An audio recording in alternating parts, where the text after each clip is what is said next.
Hi, this is Jessie Hopkins, and today's leadership quote comes from Bill Taylor. The true mark of a leader is the willingness to stick with a bold course of action, an unconventional business strategy, a unique product development roadmap, controversial marketing campaign, even as the rest of the world wonders why you're not marching in step with the status quo. In other words, real leaders are happy to zig while others zag. They understand that in an era of hyper competition and nonstop disruption, the only way to stand out from the crowd is to stand for something special.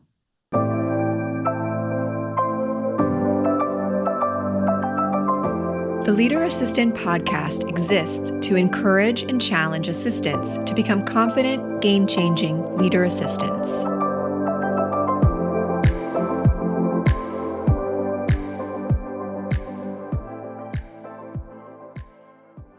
Hey, Leader Assistants. Have you heard the NOVA Chief of Staff certification course is about to see a price increase? But don't worry, you can enroll now, lock in the current rate, and start whenever you're ready with lifetime access. NOVA's mission is to give you the ultimate student experience. They've packed the course with dozens of templates, self-paced learning, hands-on practice, multiple instructor touchpoints, peer engagement, and even guest-authored assignments. With over 500 students across 22 countries, NOVA is the top spot for Chief of Staff learning and development. Don't wait. Enroll today and join the community at leaderassistant.com/NOVA. Hello, friends. Welcome to the Leader Assistant Podcast. It's your host, Jeremy Burrows, and this is episode 299. We're almost to episode 300. Super exciting. Can't wait. But 299 is just as special. And you can check out the show notes for this conversation at leaderassistant.com/299. Again, leaderassistant.com/299 to check out the show notes for this episode. And today I'm excited to be speaking with Jessie Hopkins. Jessie has over 17 years of professional experience, including working for renowned cellist Yo-Yo Ma. And Jessie currently serves as Senior EA to the CEO at MindMed. So, Jessie, I hope I got your bio right, but welcome to the show. Yes, you did. Thank you. I'm excited to be here. Awesome. And what part of the world are you in? I live in Westford, Massachusetts, about 45 minutes from Boston. Cool. And are you from that area? I'm originally from southern Vermont, right on the Massachusetts border, right in the tri-state area there. Okay, cool, Yep. cool. And what do you like to do when you're not working? Well, I am a mom, so that's basically my life. I have a 5-year-old son and a 3-year-old daughter. We also have a house full of pets. We have a dog and 2 cats. We have quite a large yard here, so I love to garden, do landscaping. I stay pretty active. I like to basically go walking and hiking with our dog, do strength training, yoga. I like to read when I have time, see friends, a lot of play dates, a lot of playground time in our life, a lot of soccer, ballet. Yeah. Yep. Awesome. So you said 5 and 3? Yeah. My those son are- just started kindergarten. Okay, wow. Yeah. Those are fun ages. Mine are 10 and 12, so we got that Right. two-year difference. Yep. But definitely, there's a lot of things I miss about the 5 and 3 Mm-hmm. Range, but also a lot of things I don't miss. So it's, there's pros and cons to each stage along the way. Absolutely. Cool. Well, tell us a little bit about your career and what got you into the administrative professional slash executive assistant slash executive strategic partner, et cetera, Mm-hmm. world. How did you get into this world of executive support? Well, after college, so I was an art history major. I really didn't know what I wanted to do. And, as I was thinking about this, I was remembering how insecure I was about that and how so many people knew what they wanted to do. And if they wanted to go get their master's or if they knew what career. And I just wasn't sure. So After my first job, which was in sales, I started working with a small recruiting firm in Boston, and they couldn't tell me the name of the person who they were looking to fill this role for. And it was for an administrative assistant. And I thought, okay, that sounds pretty cool. The recruiter was wonderful. And got me lined up with them. And even throughout my first interview, I didn't know they couldn't tell me who the person was. So then by the second round, I found out who it was and was pretty intimidated to meet him. But so it was supporting, working in his small personal office for Yo-Yo Ma's small personal office in Arlington, Mass. And yeah, I kind of grew from there. I was young. I was still unsure, but I knew that I was in a really cool position there to grow and to learn. And I was still working in the arts, so it was following my passion of the art field.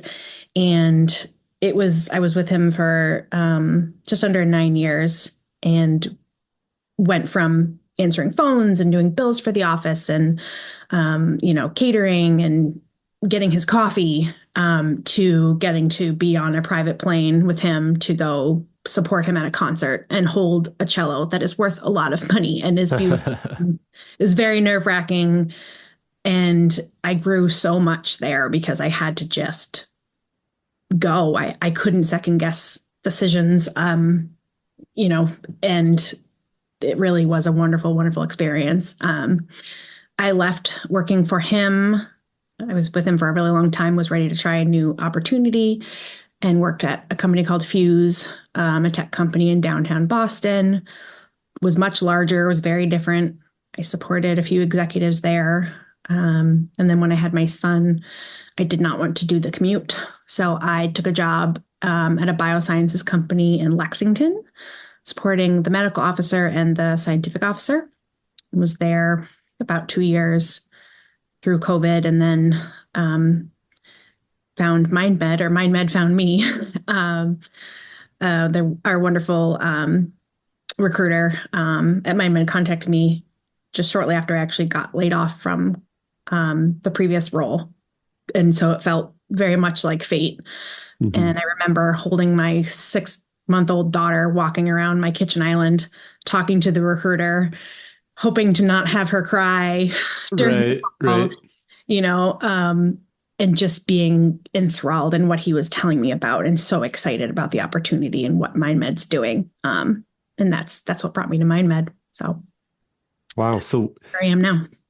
That's great. So when was that moment where you thought that this assistant role is not only a career option, but it's a career option for me, like something that I'm interested in pursuing? Was it during the Yo-Yo Ma supporting time? Was it as you got into the corporate world? When did you kind of the light bulb hit and say, hey, you know what? This is a career, but it's also a career that I'm interested in?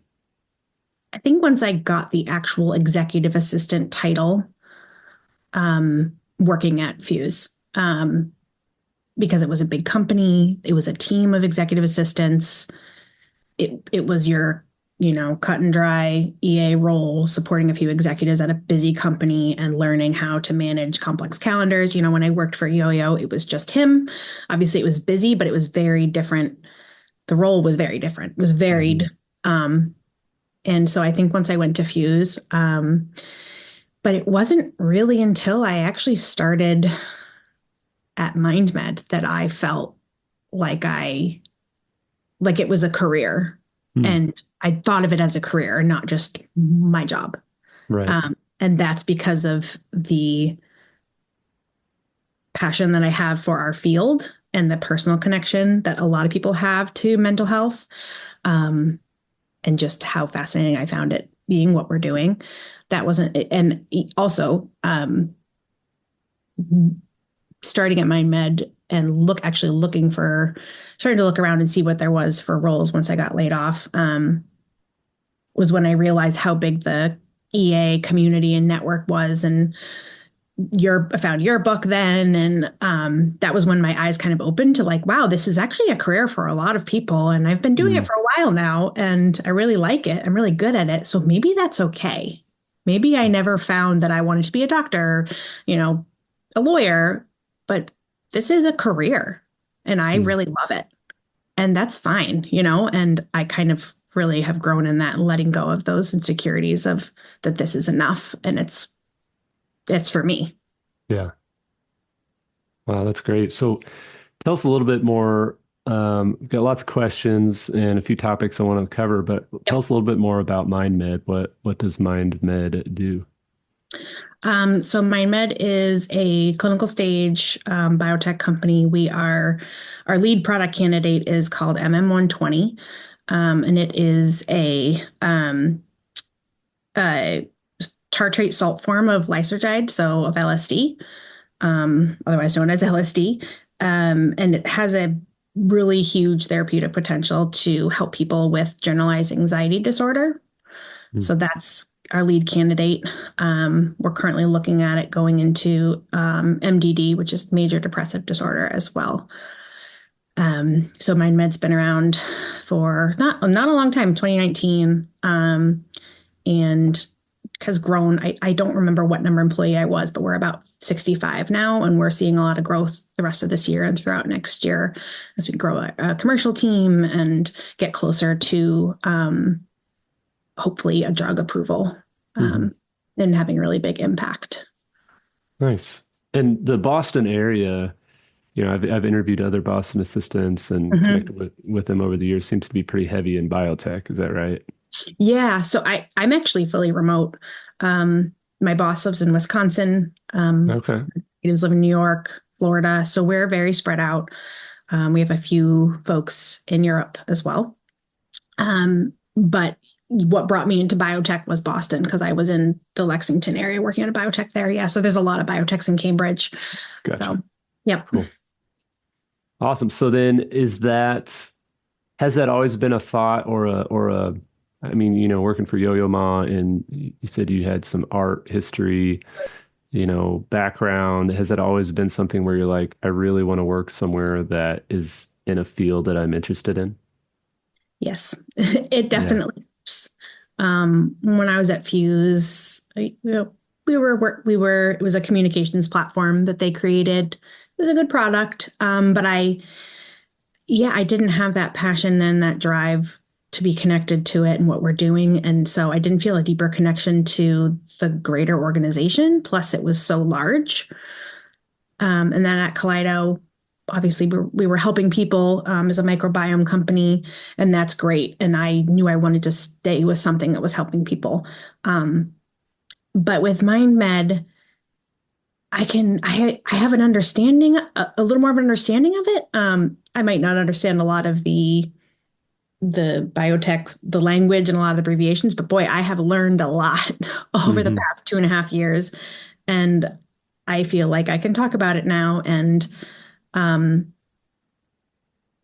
I sit in on meetings, and it's not just going right over my head, and the folks, the employees at MindMed are never hesitate to take time to explain something to you if you're interested in it. And they love talking about what they do because they love what they do, Yeah. and they're going to help a lot of people. So, um, it's definitely been important for me to feel that connection. And I hadn't felt that before. That's awesome. So you mentioned working remote. So how Mhm. do you stay motivated while you're working remote? Yeah, I got used to working remotely during COVID, but I also had a toddler at home at that time. So that was a challenge. Luckily now my kids are both in school. Um, I stay motivated by loving what I do and by being really busy, to be honest. And I've talked to, so I work with a EA coach, and shout out to Annie Croner. And I had a week or two there, and everybody does, where I didn't feel super motivated, and I was feeling burnt out, and I was feeling tired, and I was feeling really badly about it. And she just said to me, she was like, not everybody feels motivated or inspired all the time. You just need to figure out ways to kind of bounce back from it and, look at your self-care, look at, staying physically active. I try and get out for walks. I try and listen to music. I check in with my boss, as often as I can so that I can feel connected to everything and, joining a good amount of meetings as well helps you feel connected. We also do have a good amount of in-person opportunities where folks meet for offsites, and that is very motivating to have that connection. Nice, nice. And do you have to organize that, or do you have somebody else that organizes those offsites? I do organize, yes, the majority of them. We excitingly have just grown our EA team from 1 to 2 people. So Nice. very excited. She's on her second week here and is doing great. And so I'm happily have another person to help with that and to take some of that on because it What's can like definitely take a lot of time. what's like your one tip for offsite planning for a remote team?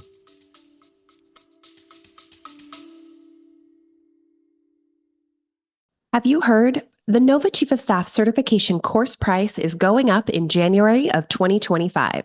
Enroll now and with lifetime access, start whenever you please.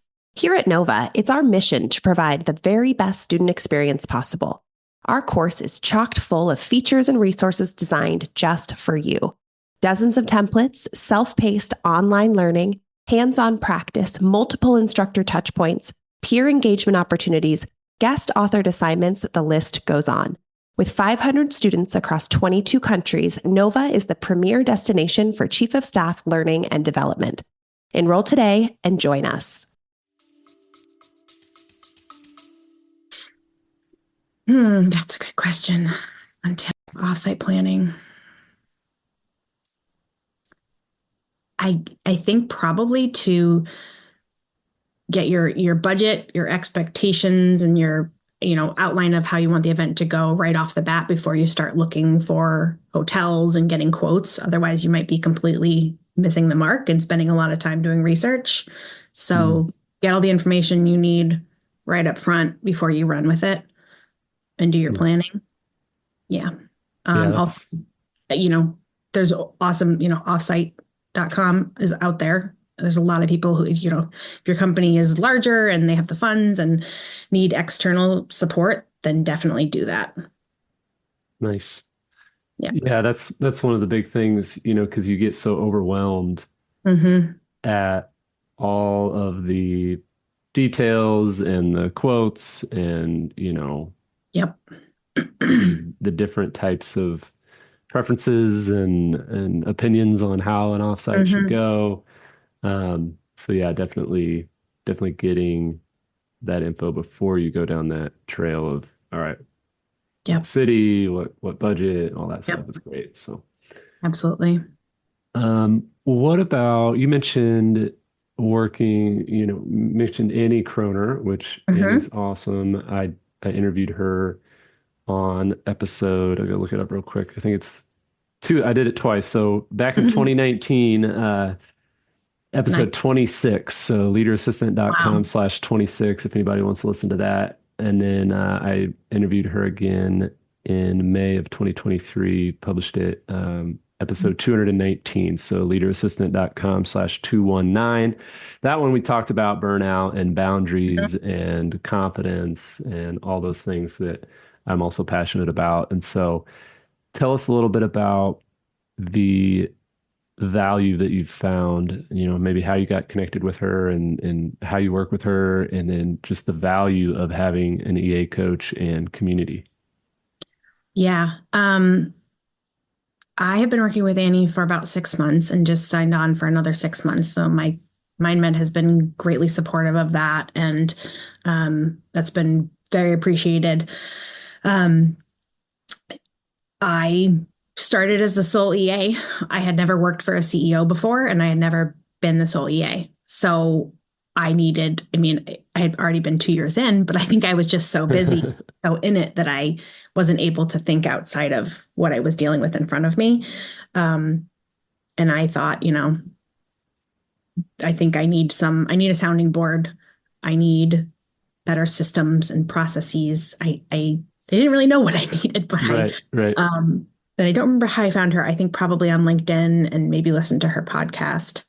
Um, and then we had an intro call and we hit it off really well. She's also a mom and, has been an EA for a long time.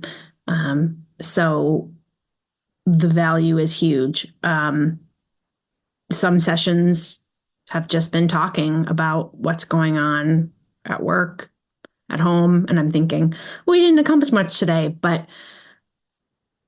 to have a sounding board and, it's like EA therapy, I didn't have another EA here to talk to you about certain things and ask questions about how should I deal with this? How should I deal with this personality? What do you recommend for this software? She introduced me to Trello, which I love and use now for task management.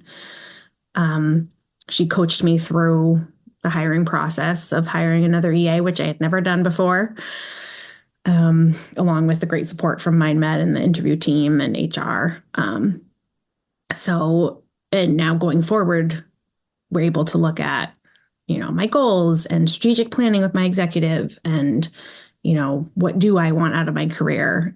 If this is it, that's great and that's fine, but is there more? So I think it's really been invaluable for me, and I highly recommend it, especially if you're the only EA somewhere or you're starting out at any point in your career. Mm-hmm. Yeah, the benefit of just being that sounding board, and a lot of my clients will say, I feel like this is like you mentioned, like EA therapy. Like this is like, and I can't call it therapy. I'm not a licensed therapist or anything, but Right. but it is that blend of like, life coach, professional coach, counselor, therapist, friend, colleague that understands what it's like to be an EA. That, because only EAs understand what EAs go Exactly. through, Yep. and so that's great that you've got that connection. And Annie's great. Um, Again, you can check out those episodes where I had conversations with Annie in prior podcast episodes. And yeah, so I want to talk about balancing work and motherhood. And so you mentioned, holding your, Yep. 6-month-old while you're on the call with a recruiter, hoping they didn't make any noise. What's been maybe some of the challenges that you've had as your kids are, they're now 3 and 5, so you've had a few years of working with young kiddos. What's been some of the challenges you've gone through, and how have you, through those challenges, how have you discovered that balance of, hey, you know what, I'm in high demand at my job and I'm in high demand at my home. Yeah, I was thinking about this. And I was reading something earlier today about this exact topic, and it was referenced that you never, if you are trying to find a perfect balance, which by definition it doesn't make sense. It doesn't exist. The reality is we spend the majority of our lives at our jobs. And so that's another reason why I have to feel that connection and that I'm doing something. I'm helping, I'm supporting people to be able to support their work, to do something great. And by association, I'm part of that. Because I'm spending so much time away from my kids. Obviously, they're getting older. They're going to be in school anyways. But there's also evenings where I'm cooking dinner and I'm checking my email or I'm responding to a text. And so my attention is taken away from them. That being said, I'm very committed to my job and I know that. And so even my husband will have to remind me sometimes, do you need to do that now? Or can it wait till later or tomorrow after the kids are in bed? So I think I just circled around, but they referred to it as work-life integration. And I think especially working remotely, I say this all the time. I don't know how I could do it if I had to commute. I can take, if my kids are homesick, I can work when they're napping or when they're watching TV, or I can not work. I have that flexibility. We have unlimited vacation time. I have wonderful, supportive boss and coworkers, that have supported me throughout all the transitions of motherhood and the sicknesses of kids and doctor's appointments. So I think it's finding that support system at your job, which hopefully I know some people are not as lucky. So I'm very grateful for that. That's part of it. I think also creating your own boundaries with your work and with, your coworkers, and letting them know, yes, I am always available, but, maybe this could be an email instead of a late night text. Right. This is how, because otherwise I'm going to think it's urgent. So just setting expectations from the beginning. And, I talk to Annie a lot about burnout.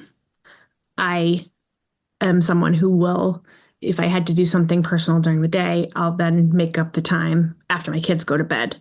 And that's what I've noticed leads to burnout for me, is by the end of the week, I'm fried. And then I can't give to my family or my job. So it's just kind of knowing your own personal boundaries, personal and professional. So yeah, I don't think I have it down at all, but I'm trying my best. And I try to embrace all the benefits of time off. And we are a mental health company. And so I have to walk the walk too and talk the talk, because it's what we stand for. So if I am not taking care of my own mental health, doing my own self-care, taking care of my kids and myself, then what are we, what am I doing? Right. So practically, do you have, hey, I'm logging off at 6 p.m. on Friday, and I'll check back in on Sunday for a brief check-in, but then I'll see you on Monday? Or is it a little bit more loose? And more loose, yeah. Okay. Yeah, my boss also has young kids, which I felt that connection with him when we first chatted, and so he really gets it, and we have that conversation a lot. So while I'm trying to help him have a better work-life balance, I'm reminding myself to have it as well. So no, I'm definitely by 6 p.m. I'm eating dinner with my family. So it's not a 9 to 5. It's a, today I didn't get home from dropping my daughter off until 9:30. And then I had a dentist appointment. And so I'm logging off at 4 when my son gets off the bus, and then I might check in later. It's really getting everything done when you get it done. And that flexibility is invaluable. Yeah, that's the thing with my executive, that it's a similar situation where, I work remote, and, he has 4 kids. I have 2 kids. We get it. There's no work-life balance. There's just balance. And we all have one life. And, as long as you get your work done and get it done when it needs to get done, then it doesn't matter if you do it at 6 p.m. on a Thursday or 10 a.m. on a Friday. Like, whenever you can get it done, you get it done, as long as that's what the business needs. And, and then we also have like a communication kind of levels of urgency, tiers and tiers. So like, like you mentioned earlier, oh, this could have been an email, doesn't have to be a text, and so if my executive texts me, which is rare, then it's pretty urgent. I need to get back within a few minutes. If he calls, I answer it. Right. Then it's really urgent. It's really urgent. Yeah. But some executives, they just call their assistant all the time, and it's like, that's how they work, and that's whatever. And it's like, it's very helpful to have those boundaries and those clear expectations of, hey, if I email you, I expect to hear back within 24 hours. Yeah. If I Slack you, I expect to hear back within 15 minutes. If I text you, I expect to hear back within 2 minutes, right, or 5 minutes. And then if I call you, I expect you to answer. But I'm not going to abuse that, because I'm not going to just think that everything is urgent when urgent is actually rarely urgent.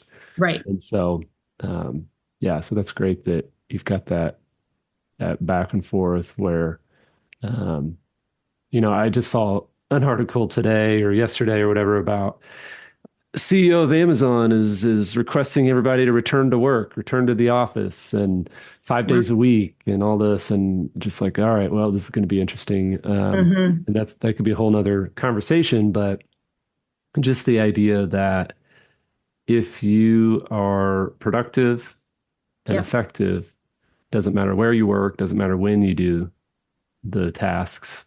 Um, what matters is that they're done well and that you have that partnership formed to Mm-hmm. where you're helping your executive reach their goals. Right.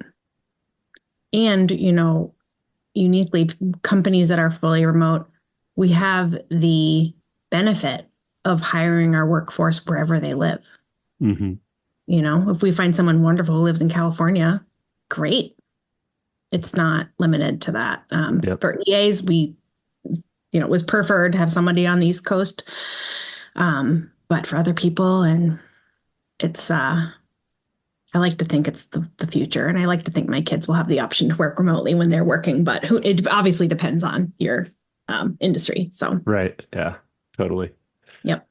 Awesome. Well, Jessie, thank you so much for being on the show. Lots of great conversations. Is there any Yeah. other stories or tidbits that you wanted to share from your career, whether it's early on with Yo-Yo Ma or more recently at MindMed, or anything that you want to say to the assistants of the world? I'm all ears. Oh gosh. I think um, personally, it's been about a year and a half since I lost my mom. And I was writing some notes for the show and I wrote in caps. And sorry if I get a little choked up here. I No. wrote in caps, at the end of the day, after everything is said and done, all I want to know is that all I know and that I want to know and think about is that my mom is so proud of me.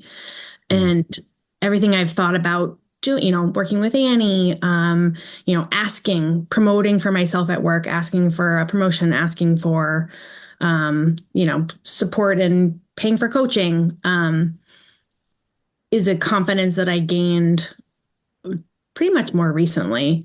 Hmm. Asking you to be on this, asking if you'd be interested in having me on this podcast. Um, and I think that I think it's important that don't discount yourself, and that what you've chosen as a career or as a career stepping stone, whether it's not for you forever, um, don't discount who you are, and don't discount just being authentic and being yourself, Hmm. and not worrying about your credentials or your experience or this or that. And you know, when I started working for Yo-Yo, I felt pretty like, wow, they wanted me to, why did they pick me? And then now I'm thinking, yeah, I've worked really hard to get where I am, and I really love what I do, and I'm really lucky and grateful for everybody who, has supported me throughout, including my mom. And I know she'd be really proud of where I am now, and stepping out of that comfort zone. You never know something until you ask or you try, and you get up and you fight another day. So that would be that would be what I'd want to end on, is, yeah, just, and also take care of your mental health. Plug for that. And watch MindMed. Pay attention to MindMed, because we're going to do big things. Nice. Awesome. That's great, Jessie. Thank you so much for sharing, Thank and you. well said. And I'll put the link to your LinkedIn, if that's okay, for people Yeah, to reach sure. out and say Yep. hi and Absolutely. connect, Yep. in the show notes at leaderassistant.com/299. Leaderassistant.com/299. Reach out to Jessie and say hi and connect with her on LinkedIn. And yeah, best of luck to you in your career. Thank you so much Thank for you. Thank you for having me. taking a risk and being on the show. And um, yeah, we're excited to, share this conversation with the world, and excited to stay in touch for sure. Thank you. Thanks, Jeremy.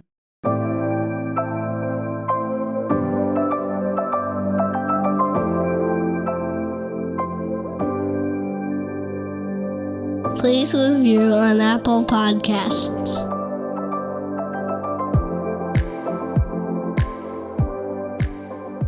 GoBulls.com